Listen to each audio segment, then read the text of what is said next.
भगवान के घर आंगन में तो बड़ी भीड़ है, गोपांगनाओं की, ग्वाल बालों की।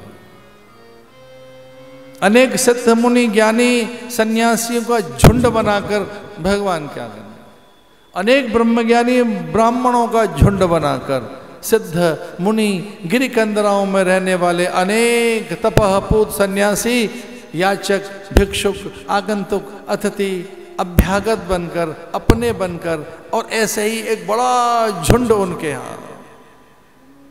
न जाने कितने कागा, कोकिल, मयूर, कपोत भगवान के आंगन में।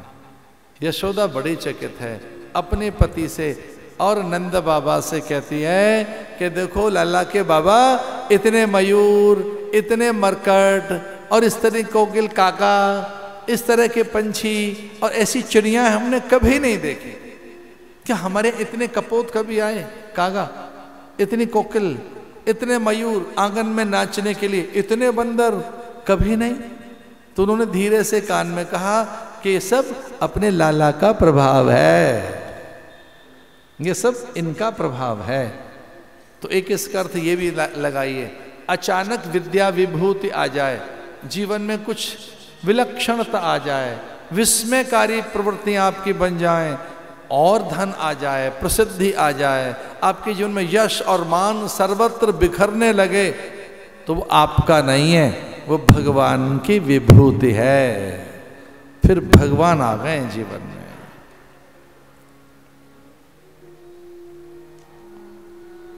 न जाने कितनी ग्वालिनें, न जाने कितने गोप कृष्ण के दर्शन के बहाने से अनेक।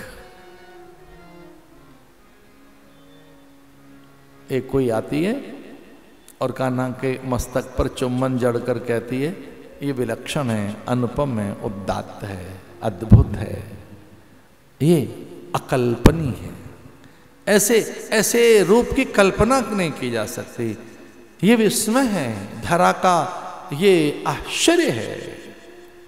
अपनापन जानकर, और वो ऐसे ही छीन लेती है, लाला को अपनी गोद में रखती है और कहती है मैं तेरे का लाला का नाम रखूंगी।